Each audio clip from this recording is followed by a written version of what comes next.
Good morning. Today is the 10th day of December. The time is 9 o'clock. The Board of Commissioners is in session to conduct its weekly open business meeting. All three commissioners are present. We also have with us, could you identify yourself? Rob Brown, Treasurer's Office. Tim Klein, Treasurer's Office. Bob Carney, Operations. John Blake, paramedics. Robin Sweeney, Procurement. Josh Brown, operations. Brad Smith, Assessor's Office. IT guy. Trent Triple, County Clerk. Bob Perkins, City County Procurement. Good. All right, Madam Clerk, are there any changes to the agenda? No, there are not. Okay, the first item on the agenda is some unfinished business, which will require a motion. I'll accept a motion to remove unfinished business from the table. I'll move to, go ahead. I'll move to remove unfinished business from the table for consideration. I second the motion. Okay, you've heard the motion. Any further discussion? Hearing none, all in favor say aye. Aye. Right? Okay, go ahead. Morning, Mr. Chairman, Motion carries. Commissioners. Under unfinished business this morning, we do have the award of bid 25008, the Ada County Coroner's Office Imaging Room remodel FY25. And the evaluation team has reviewed the bids received and do have a recommendation letter for your consideration. Okay, go ahead. It's a letter dated December 10th, 2024 to the Board of Ada County Commissioners from Ada County Procurement regarding bid 25008. Dear members of the board, after reviewing the bid submitted, it was noted by the evaluation team that there are discrepancies between what was stated in the addendum regarding the flooring and what the bidders were bidding on. Therefore, it is the recommendation of the evaluation group to reject all the bids submitted for bid 25008 and rebid this project. Okay, any questions or discussions? Okay, I'll accept a motion. Mr. Chairman, I move that we reject all bids on award on bid number 25008 and rebid the project. Second. Okay, you've heard the motion. All in favor say aye. Aye. Aye. Motion carries. Thank you. Great, thank you. Okay, next up, we have a couple of resolutions. I'll open the public hearing on resolution 3050, resolution to increase Ada County Sheriff's Office fee schedule. Any questions or issues on this resolution? Hearing none, I'll close the public hearing on resolution number 3050, and that's for a motion. I'll move to adopt resolution number 3050 as listed on the agenda. Mr. Chairman, I just want, we did, just as a note, we did defer this so that we could review it further. We reviewed it further and these were in line with what we had in mind, so I would second the motion. Yes, we've, this has gone under extensive review, and as any fee from the county will always have extensive review. So you've heard the motion, and is there any further discussion? Hearing none, all in favor say aye. Aye. Aye. Motion carries. I'll open the public hearing on resolution number 3051, resolution for the sale of personal property owned by Ada County. Printer toner cartridges. Why do we want to sell that? Yes, good morning, Mr. Chairman, Why would Commissioners. somebody want to buy it? Yeah, these are leftover toner cartridges from our internal reallocation, our reuse event. So we tried to reallocate these internally, couldn't find a home for them. So now they're ready to go to auction, so we can see if we can get a few dollars for them. Okay. Any other discussion or any other input on this resolution? Hearing none, I'll close the public hearing on resolution 3051. And I'll accept the motion. Mr. Chairman, I move that we approve resolution number 3051 as listed on the agenda. Second. Okay, you've heard the motion. All in favor, say aye. Aye. Aye. Thank you. Okay, we'll next move to operations. We have change order number 1, Ada County first floor remodel. Change substantial completion. Agreement number 30108. Any discussion on this change from the operation? Mr. Chairman, Commissioners, just want to note that this is a no-cost change to the county.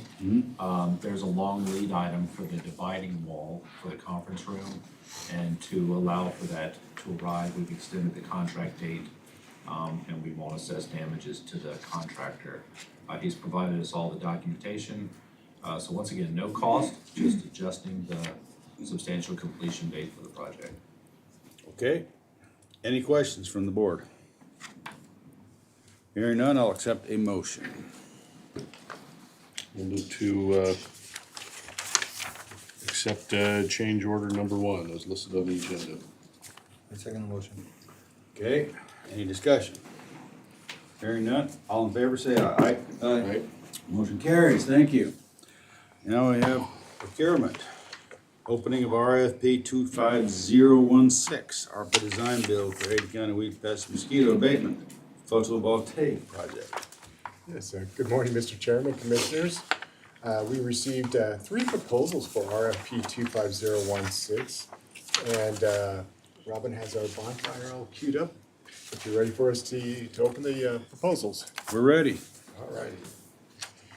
So just a little bit about this project. It's being funded by ARPA, and the successful proposer is expected to provide all labor, equipment, and materials necessary to complete a 95 kilowatt microinverter PV system, including but not limited to the design and placement of the photovoltaic system, procurement of all the photovoltaic components, and complete installation. And this will be going in at our weed pest and mosquito abatement facility. Okay, So we have our 3 proposers up there on the board. The first proposer is EGT Solar, our second proposer is Magic Solar, and our third proposer is Quality Electric. So, Mr. Chairman, we'll need a little time to evaluate these proposals, and we would like to request that this be tabled to final ranking and award recommendation to the December 17th, 2024 open business meeting. okay. Any questions? Okay, I'll accept the motion. Mr. Chairman, I move to table RFP 25016, ARPA design for Ada County weed pest mosquito. Table it to the December 17th, 2024 business meeting. Second. Okay, you've heard the motion. All in favor say aye. Aye. Aye. Motion carries, thank you. Thanks, Commissioners. All right, next up, we have alcohol licensing and catering permits. We have 3 catering permits and 2 license transfers. Any question or discussion on the alcohol licensing and catering permits? Hearing none, I'll accept a motion. I'll move to approve the catering permits and the licenses as listed on the agenda and authorize the chair to sign the documents on behalf of the board. I second the motion. Okay. You've heard the motion. Any further discussion? Hearing none, all in favor say aye. Aye. Aye. Aye. Motion carries. Okay, now we have the clerk's office. We have our distinguished clerk with us today, Mr. Trent Trimble. Thank you, Mr. Chair. We are about a week away from hopefully finishing the substantial lift for the audit that we've got going on. That'll help us finish our year and close out for the fiscal year. And then hopefully within a week or 2 after that, we'll have the final audit report from Eide Bailey. There's a lot of heavy lifting going on right now with that.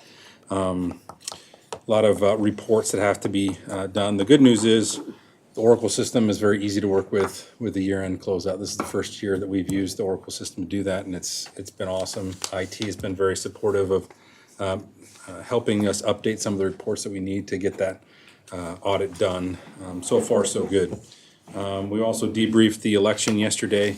Some good lessons learned from everyone that was involved with that. We're putting together a brain book to pull off the shelf in 2027 to make sure that we don't forget the lessons that we learned out of this election, which sometimes Brain book. it's you can't retain it in your brain, so you put it in a Put it in a book, book, right? okay. And then we just got to remember to pull the book off the shelf Oh, and remember all the things that we learned from this last election. We have calendar year closeout coming up as well, so payroll and 1099s will be a heavy lift here in the next couple of weeks to get those for employees so they can file their taxes. We have the first floor remodel, substantial completions coming up here. It's the construction portion of it outside of the long lead time item with the door is almost done. Within the next couple of weeks, we'll have CompuNet on the computers and screens and stuff in the room. I encourage you to come down and take a look at it. It was a great use of that space. All the employees are very happy about it, and it'll be a great resource for us going forward for training purposes and meeting purposes. It's a much bigger conference room that we've had access to in the past, and it might be the biggest conference room outside of the first floor commissioner's room in the courthouse. So hopefully it'll be an asset for the whole county here within the courtroom or within the courthouse. That same construction company has already started swinging hammers out at elections. So they're in the middle of tearing a bunch of walls out and doing that stuff. It's not fun to live in a construction zone out there while they're doing things simultaneously, but they're getting along well, and we appreciate the teamwork and the support from operations. It's been great to work with operations both in the first floor remodel and out at elections. Ballot verifier should be live tomorrow. That was one of our goals, is to have that live before the contest period expired. And that will happen this year, which is a huge milestone for us. We hope that that's the standard going forward, so that candidates and campaigns can look at that and determine whether or not they want to either contest it or ask for a recount. We're very excited about that happening. We don't anticipate any challenges. We haven't heard anybody, but still, it was our goal to have that ready so that people had access to it prior to the end of the contest period. So lots of things going on, but we're happy with what we've been accomplishing, and we look forward to the heavy lifts coming up in the future. So what was some of the lessons learned in the Brain Book? Well, this year, we hope it's the trend going forward, but we voted more than 53% of our voters before Election Day. And early voting was the really big thing that happened, in-person early voting. We're probably going to expand those early voting sites out into Star and some of those areas that are seeing the large growth.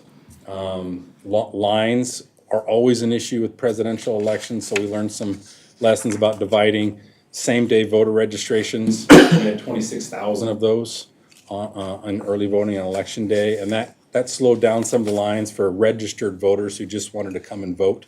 So we learned our lessons about dividing those lines.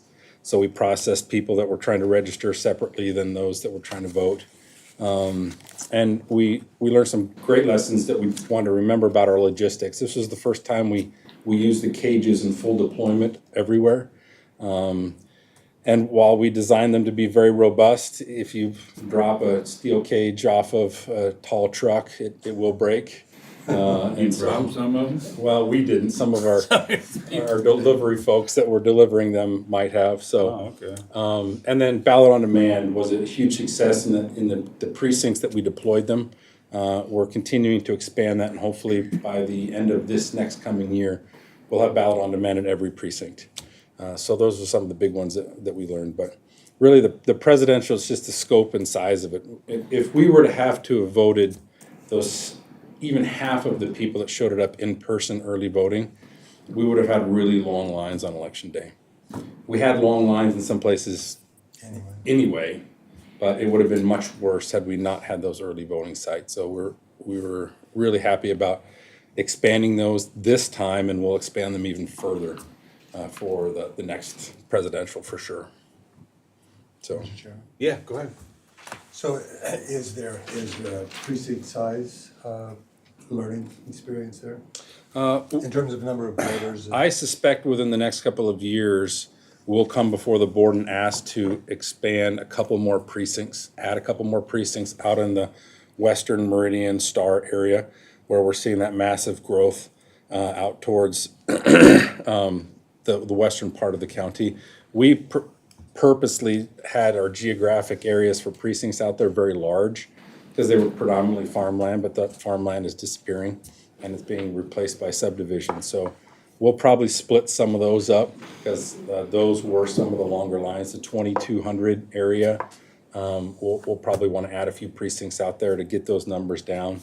We also found dueling precincts. Putting two precincts together in a larger area with Ballot on Demand was a really good idea. It didn't make sense to have two precincts that were a block away from each other, right? It caused confusion, and it's too many resources being dedicated to two separate precincts that really could just be in the same spot, and have everyone come there and vote out of those two precincts. So those are some of the lessons for specifically related to the precinct sizes. Mr. Chairman, Yeah, go ahead. no, this is the first time the schools were actually closed, right? Yeah. So we had more space in those schools. We did. Back to what you were just saying, of combining precincts. So is the school district? There's talk of legislation to make that mandatory. Right now, we're in talks with all three school districts to make it voluntary. And I think they're on board with that right now. A couple years ago, they were not. But I think now they see the wisdom behind it. And I think it wasn't, they got very little pushback for having in-service teacher days on those days. And so I think it'll be good for us here locally. But I think there's rumors of a statewide legislative fix to make schools open up for voting statewide. It's a good location. It's- Everybody knows where it is. Everybody knows where it is. It's a public building. Right, makes sense. ADA compliant. ADA compliant, yeah. Okay. All right. Thanks. Yeah, thank you. Any other questions? All right, well, thank you. We're looking forward to taking a peek at that ballot verifier. Yeah, Yeah, that's getting, I think there's gonna be a lot more of those around the country. I hope so. Thanks for your leadership in doing that. Okay, next up, we have the Claims Journal. I'll accept a motion on the Claims Journal. Mr. Chairman, I move that we approve payment of the claims on the Claims Journal dated December 6, 2024. Second. Okay, you've heard the motion. All in favor, say aye. Aye. Motion carries. Personnel actions. I'll move to approve the personnel actions as listed on the agenda. I second the motion. Okay, you've heard the motion. All in favor, say aye. Aye. Aye. All right. Motion carries. Now we have, oh, Brad, hi. Good morning. We have the assessor's office with us. How are you all doing today? All right, how are you? Perfect. So just a couple updates from the assessor's office. We're wrapping up Board of Tax Appeals, so we only have one hearing left. And we've received 4 decisions that were all affirmed. And then we have 22 pending decisions left. So for the most part, just one hearing left, and all we have to do is kind of wait for the decisions to come back after that. So we're pretty excited. There's 22 pending. Yep. Do they do the easiest ones first? Is that the I idea? think they do. Just in time to start the new year?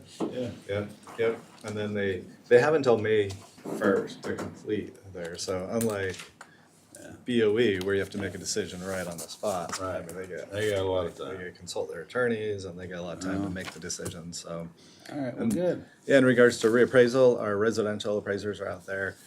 In total, they'll be inspecting 46,680 residential parcels this year, and they're about 80% complete with that so far. So hopefully get the inspection side of it all done before the snow flies. So.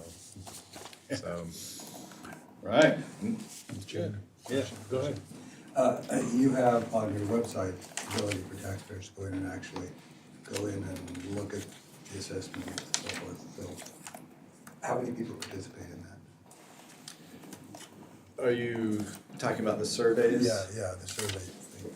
Yeah, so we send out the surveys, we do send out reappraisal surveys, and we send them out to about half of the properties that we're physically inspecting. So I think around 25,000 that we're sending out. And of those, we get around 20 to 30% response rate back. And they can go in either electronically or I know we sent out a couple hundred where if they call in a request, we'll send out paper copies of the survey for them. Usually that's many of our elderly people that don't have access to computers. And but we do get back really good response rates, and then the residential appraisers, they can call if they leave the contact information, and they can verify the characteristics. And to me, it's really important to put that on the property owners because they know their home the best. So to be able to clean up our data is really important, because I hate seeing where we might be 500 square feet over for some error that was made 20 years ago or something. So it's always nice to have that review process. And next year, we're actually gonna budget so we can, every property that we're physically inspecting, we're also gonna send a postcard to all of them that also lets them know that they will be in the neighborhood and that survey will be included, so we'll hit all of our properties instead of just half. I just want to make sure people understood that's part of, they can be a part of that process if they want, if they choose to be. Correct. Okay, then we have 43 tax cancellations from 2024 and one from 2023. Ah, okay. All right, well, just for the record, the tax cancellations are not really cancellations, they are just changes of the assessment. But the law says that they are cancellations, so that's what we're gonna call them. All right, any questions or discussions on any of the tax cancellations? Not, I'll accept a motion. Mr. Chairman, I move to approve the tax cancellations as listed on the agenda and authorize the chair to sign the documents on behalf of the board. Second. Okay, you've heard the motion, all in favor, say aye. Aye? Aye. Motion carried, thank you, thank you. All right, next up, we have the treasurer's office. Good morning, Mr. Chairman. There Can we you are. hear me? Here we have the treasurer with us. Nice to see you. Yes, good. Great to see you. Yes. Perhaps you've seen the yellow flag on the east side of the courthouse, the one next to our drop box. Several people have come up to me and said, hey, I saw the yellow flag. That must mean that it's approaching the due date for property tax collections. And that is true. Just a reminder that taxes are due next Friday, December 20th. I do want to note that we've currently collected approximately 24% of the taxes that are due next week. Now, that consists primarily of individual payments or payments paying single parcels. So a lot of high volume of checks. And we'll really see that shift this week and into next week as the tax servicers start sending us wires and payments that pay thousands of parcels. So that'll really move the needle there. I do want to remind everyone, anyone who's listening, tax bills have been mailed. They were mailed back in November. So if anyone has not received their bill, to please contact us. Anyone in the treasurer's office can make sure that you know the amount that is due, your payment options, payment methods and locations to make sure that payments are made by next Friday, December 20th, to avoid the mandatory late charge that we're required by law to put on next Friday evening. So just that reminder for taxes due next week. All right, any questions or discussion? Go ahead. Just another note that a good portion of our taxpayers have it in their escrowed in their payment of their bills, and the loan company generally notifies them that they've dispersed money, so they need to be conscious of that as well. Monitoring it and ask their people if they. Well, and the treasurer sends out a notice, this is not a bill, this is just to let you know what your taxes are, correct? Yeah. So Correct. they get a notice and then but you're right, most property taxes on residential is paid through the mortgage company. Yeah, thank you. Yeah. Thank you. And that's it for tax collections, and hand it off to Tim for the monthly investment report. Okay, yes. Morning, Mr. Yeah. Chairman, Thank you, Commissioners. since I forgot. Copies. I didn't bring mine in, I've reviewed it. Yep. So we didn't have a bunch of changes this month. We did have one, if you went to page 10, for instance, we did have one agency bond that matured. And you notice there, it says the stated rate for that was 1.625. We actually bought this bond at a slight discount, so our yield to maturity was a little bit higher, it was 1.728. And so I just point that out because I'd like to have you turn to the next page. I mean, this one matured, it was 2 million came back to us. And we made a new purchase in the same month for just about the same amount, just slightly over 2 million. And you notice the yield to maturity on that one is 4.312. The stated rate on the bond is 3.5, so that just shows we purchased it at a little bit of a discount based on the prevailing market at the time. And so it's continued to benefit us as a lot of these bonds that we purchased some years ago are maturing. And back at the original purchase time, those rates, the prevailing rates on bonds were much less, as you may recall. And so as they come due, we're re-rolling that in and we're getting a little more yield. So we can continue to see some of those older ones get put in a more favorable position for the county. Other than that, pretty much steady as she goes. We're still generating roughly about $1 million a month.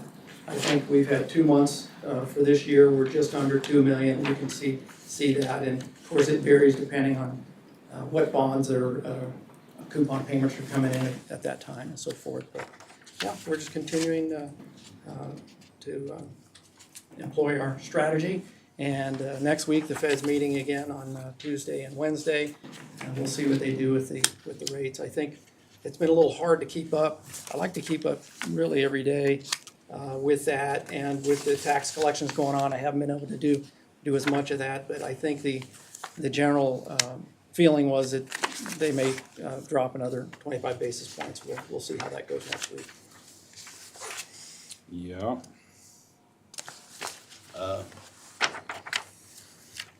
I noticed that the state, because of Luma, didn't get us all the correct information on the property tax refund, I guess. Are we having any issues at all on using Luma in our reports? Because we have a lot of our money with LGIP. Yeah, no, the LGIPs, the reports we're getting from them are coming in timely. I think we had 1 month at the end of our fiscal year where it was a little bit delayed, and I think as we inquired about that, if I recall, there was a little bit of issues for them getting the data, and so it delayed their report. However, the investments are, returning the yields that they're supposed to. We're getting the payments that, based on those yields and our percentage in LGIP, and so I think all of that's going just fine. Yeah, I guess maybe a question for our treasurer. Do you know the dollar amount that the state missed on the property tax reimbursement? Mr. Chairman, Commissioners, I only know what I've seen available publicly. And if I recall correctly, that was 14.5 million statewide. But I've not had any other communications or know any more other than that. So yeah, you haven't heard how that's ultimately to be distributed to the taxpayers then? You haven't heard any of that? No, I have not heard anything about that. My understanding would be that it would be part of the budget surplus that would be added to next year's taxes available or funds available for tax relief, but we'll have to learn more about that and how the state. Our property taxpayers may get a little that they should have gotten now. Would that be correct? That's my understanding. Okay. All right. Any other questions or issues? Actually, that was one of my questions too, you went through it. If you were gonna have to be recalculating that 14 million, or if they were just gonna roll it over, that was one of my questions as well. So, but for Tim, because we have mortgage-backed securities, that's what you're talking about in terms of the rollover, right? On the front page? Is that? Well, this particular one that we just talked about, the bond that matured, was a federal agency bond. It wasn't a mortgage backed. And then the purchase was a US Treasury. And so we don't have too many treasurers. I think we have 3 right now.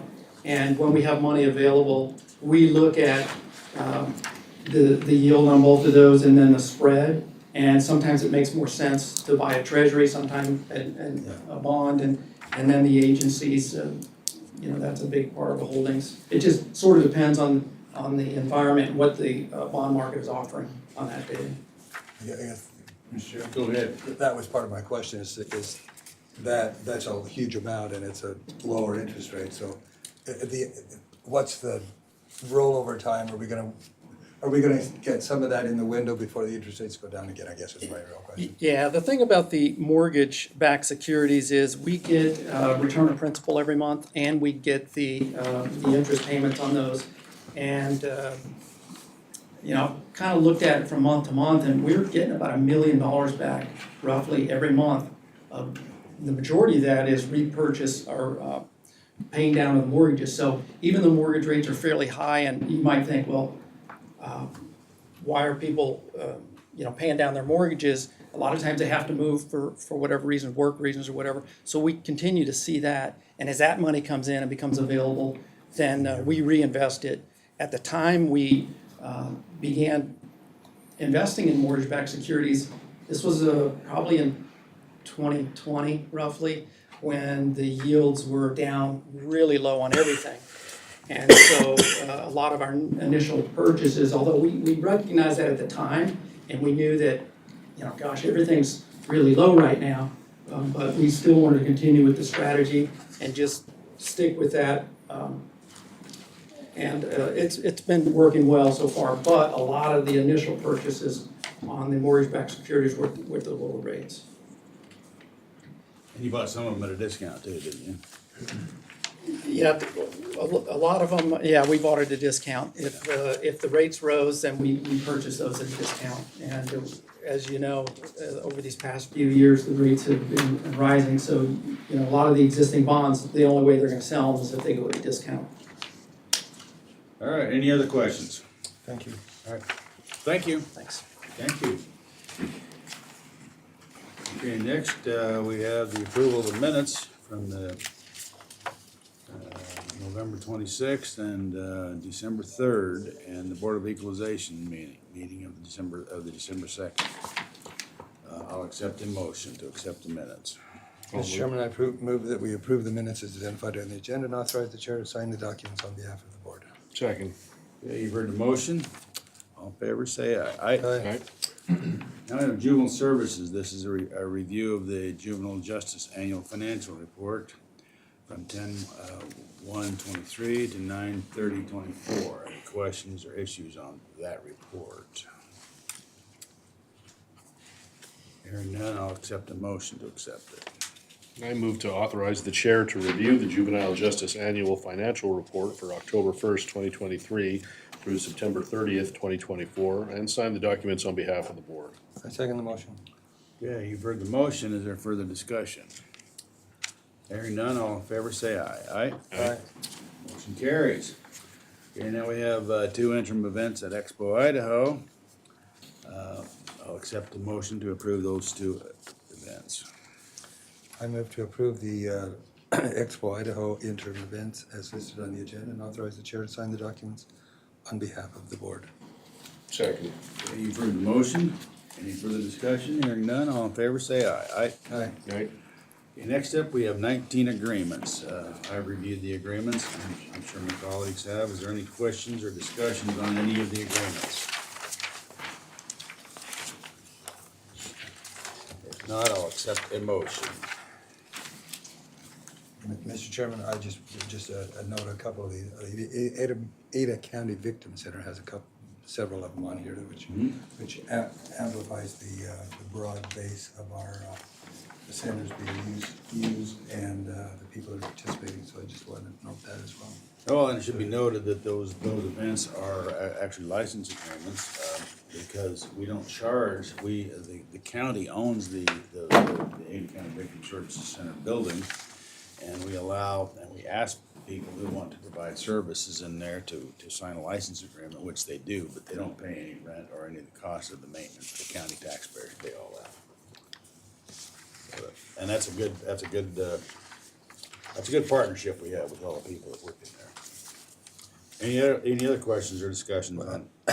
Another note on R here, where it's a renewal of the agreement of the North Boise Little League, because that's Lady Bird Park, and so that Lady Bird Park is going to be used for Little League, because we're having an agreement with them, so. It's used for Little League, and we don't require dogs on leashes in that park, and so it's used for people who want to take their dogs out there without being on a leash. So there is some use for it, and we're, of course, always looking to expand the use if we can.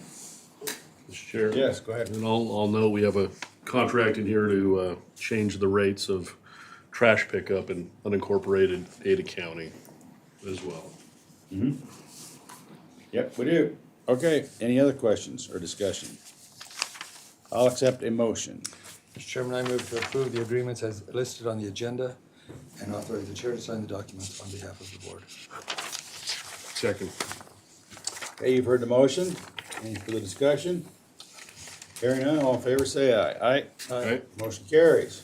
Okay, next up, we have the indigent services, the weekly indigent items. Any question or discussion on those? I've reviewed them. They are acceptable. Any questions or discussion? Hearing none, I'll accept the motion. I'll move to accept the recommendations of the indigent services staff as listed on the summary of cases dated December 10th, 2024, and authorize the chair to sign the documents on behalf of the board. I second the motion. Okay, you've heard the motion. All in favor, say aye. Aye. Aye. All right. Okay, we have the Deputy Director of the Coroner's Office with us, Mr. Fred Harding. Would you like to say anything for us? A lot of stuff going on at the coroner's office. Right now, we're working on some it used to be called PTSD, but now they're calling it PTSI. I'm not sure what the acronym is, but we're working on some programs with that for our employees that see the horrific end of everything on a daily basis, not just once in a lifetime. We're also working on some legislative changes after the OPE report came out about the coroner system. We are helping with the other coroners in the state, working out some changes with legislature since our statutes haven't been updated since the 1800s substantially. We are, as you probably know, getting ready for the CT preparation. We are also getting ready to train our physicians in reading CTs because that will save them an immense amount of time in cases where they just need to know what's going on inside. They don't necessarily need to do an autopsy, which is going to be tremendous. When that is up and running, we're going to have the preeminent coroner's office, not only in the infrastructure, but what we can do and the personnel in the Pacific Northwest. It's going to be, and everybody should be proud of this, a shining star of example of how it should be done. We're also looking at revenue streams, potentially looking with our tissue donor network about providing some services for them where they can give revenue back to us. Also anthropology services for other coroner's office, psychological autopsy services, and then mass lethality training for those counties that need it for a fee. We will start, our new physician will start on the 13th, which is a tremendous weight off my shoulders because I felt like the other two were about getting ready to jump ship because of the amount of work, and you all know that this county is growing immensely. Bonneville County has appointed a new coroner, and we are in talks to aid them in starting their own forensic facility out there because they already have a facility. They just need to staff it and start doing autopsies because with the amount of population growth in Ada County, we need to offload some of those cases eventually to give our doctors some breathing room and our staff some breathing room. So we're looking to aid them in that. So that's pretty much all that's going on at the coroner's office right now. You said Bonneville County is talking about putting a forensic lab themselves in? They actually have a facility that they're not utilizing. So with the appointment of the new coroner, I've reached out to her and said, look, you have the ability to do forensic autopsies there. I know the forensic staffing company that can help them with physicians in the short term to where they can actually do them there and then expand upon that as their facility grows. Add another room or something like that. But it's going to be a good thing. And actually, our first medical student that we became affiliated with ICOM, our medical school in Meridian, and our first medical student, we had a rotation, went into pathology. She's in her last year of residency. She wants to become a forensic pathologist. She's already gotten accepted into a fellowship program. So she wants to come back to Idaho to practice. So that would be a great transition for her to go to that facility to not only help East Idaho, but to help us too down the road. So that's, you know, that's future stuff, but that's, you know, we're trying to look towards the future and how we are gonna handle our growth. Because as you know, the forensic pathologists are a commodity, and the fact that she wants to come back to Idaho to practice is great. It really is. And she was she's going to be a graduate from ICOM. Yeah, actually, she was Miss Idaho at one point. But she graduated ICOM, she's in her residency now, training back east. She's gonna do a fellowship, I believe, in Arizona, but she want, you know, to learn how to be a forensic pathologist, then she wants to come back to Idaho to practice. If somebody said she was Miss Idaho, I said, really? And I looked it up, yep, she was Miss Idaho. Great. It's one of those people you hate, beautiful, talented, smart, yeah. Great. Yeah. You said there's a new coroner in Bonneville? Yes. Because I know we've had some, your office had some issues with Bonneville coroner previously, right? Yeah, and I hate to single out the Bonneville coroner, but we have required that everybody meet the national forensic standards because, and my first pathologist I worked for told me this, a pathologist is only as good as the information they're given. And if they're not given information from an adequate medical legal death investigation, then they can come to the wrong conclusions. So that was part of our problem with Bonneville, is they weren't doing a good investigation. We weren't getting the information that would allow our physicians to say, yes, this is the cause of death on this case. And it disturbed them because, they put 13 years after high school into their education and training, and they don't want to put that on the line because they're not getting good information. Sure. Yes, go ahead. So there's a big Statesman story came out recently about the state of the coroners across Idaho, in which I guess you were quoted in. Did you feel that story did a good job explaining Idaho's coroner system? I believe Ada County is one of the best in the country. The rest of Idaho does not fare so well. Somebody asked me if it's the worst coroner system I've ever seen, and I said it's not the worst, it's the second worst. And the reason being is there is no oversight. Basically, when you're elected as a coroner, you can do whatever you want. There is standards that you have to meet to keep your citizens safe as a coroner. You have to do adequate medical legal death investigations. You have to do forensic autopsies. And the cases are clearly outlined by the National Institute of Justice of what you should do in the National Association of Medical Examiners and the International Association of Coroners and Medical Examiners. And a lot of the counties don't meet those standards. And it's not totally the county's fault across Idaho. It's not. I think the federal government and the state government need to kick in for funding. It should not be on the county shoulders. It's bigger than that, but I guess the answer to your article, I thought they did a pretty good job. I think the OPE report is right on the money. Okay. What have you heard about Bannock County? I understand they were in planning a regional facility, but then they stopped that one, and the state of Idaho actually appropriated $900 and some thousand to the university, to Idaho State, and somehow that got kind of mixed up. And are they back on track, or do you know? They're dead in the water, and that's why we're really working with Bonneville, because they already have a facility to get started. The last thing I know, I read an article that they were actually looking into doing an audit of how the money was spent. They were disturbed by that, and personally, I think they put the cart before the horse. They should have secured all the funding and clearly outlined a revenue stream before they started this project to get things started. And I admire their fortitude of wanting to do that. I just don't think they'd approached it in a proper manner. And I understand why they killed the project out there. But with Bonneville already having a facility, I think that's the place to go. All right.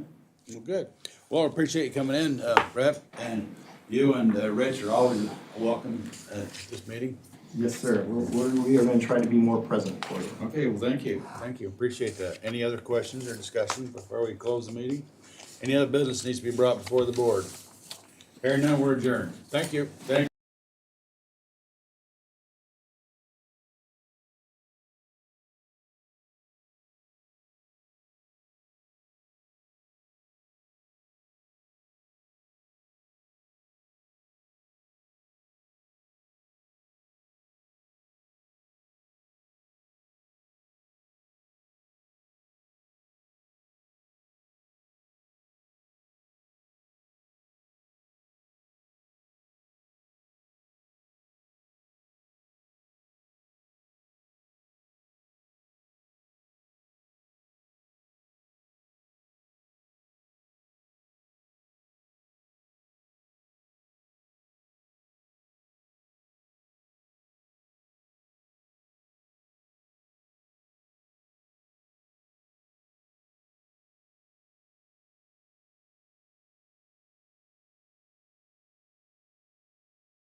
Good morning. Today is the 10th day of December. The time is 9:46. The board is in session, standing as a Board of County Emergency Medical Services District. All three commissioners are present. We also have with us John Blake, paramedics. John Blake and IT guy. All right. Is there any changes to the agenda, Madam Clerk? No, they're not. No changes to the agenda. All right, first item up is the Claims Journal. I'll accept a motion on the Claims Journal. I'll move to authorize payment of claims on the Claims Journal dated December sixth, 2024. I second the motion. Okay, you've heard the motion. All in favor, say aye. Aye? Aye. Aye. Motion carries. We have approval of the minutes. Is there any question or discussion on approval of the minutes? Not, I'll accept a motion. I move to approve the minutes as listed on the agenda for EMS. Second. Okay, you've heard the motion. All in favor, say aye. Aye? Aye. Aye. Motion carries. Next up, we have agreement number 30179, agreement between Ada County Emergency Medical Services District, and Tyler Technologies for credit card payment software services. It's exciting. Yeah? Oh, yeah. I believe you signed the same agreement or agreed to sign the same Right. agreement on regular open business. Sure. Oh, okay, it was on the list there? Yes. Oh, all right, yeah, okay, so we don't need to talk about that one then, we already agreed to it, right? Or we need to agree to it for the medical services? I believe as part of our district, you have to agree to All right, it. all right, I'll accept the motion on agreement number 30179.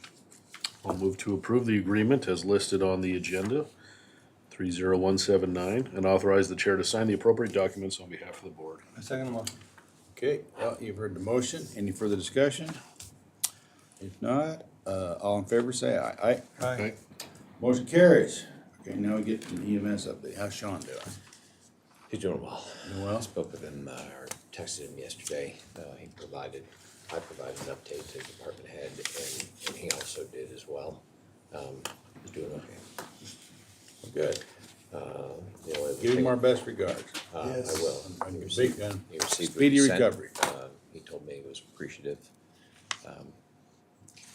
To be perfectly honest, he scared the heck out of us. Yeah, anything like that would scare you. Yeah, that's right. Yeah. Only other thing I have for you is that ARP ambulances started to show up.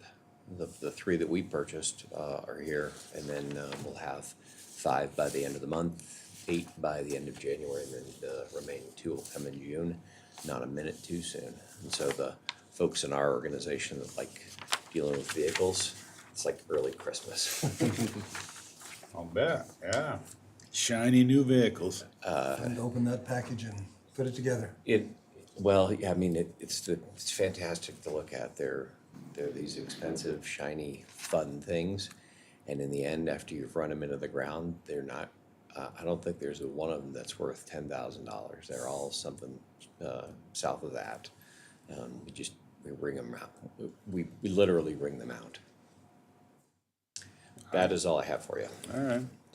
Well, I want you to know, you have how many, 2, 3 mannequins in your office? Several. Several. I just toured through with the Treasure Valley Partnership, ICOM. They have a lot of mannequins over there, bigger ones even. Uh-huh. I mean, it's interesting. They test the pulse, all kinds of stuff. Those electronic ones are. Oh, yeah. Yep. There. So I thought, well, we have a few mannequins, but not like that. We do have some that are just like that. Oh, really? Yeah, they're quite interactive. Oh, yeah. Our education department has put a full court press on making sure that our folks, especially our new folks, as they come in, have opportunities to simulate that kind of stuff. It's really useful before you get out into the field and start seeing real folks. Well, great, great. All right, anything else? That's all I have. All right. So you guys, your guys in the holiday parade, looks like they're having a lot of fun. Yeah, we did both the Thanksgiving parade, or sorry, not Thanksgiving, the Vets parade, and then we just did the holiday parade this weekend, and I called the person who I asked to organize it. He said it went really well. I have that one on my calendar every year to make sure that we're in both of them. Right. Did you see them? We were there, and we were in floats, I think, in front of you, so when I got out, I watched the end, and I saw your guys are kind of dancing with the gurneys, with the bears on the gurneys, resuscitating the Gurney teddy dance bears. has been around for a while. Wow. Yeah, The Gurney dance. do it every year. All right. Well, good. Any other questions or discussion? I don't. All right. We're adjourned. Thank you.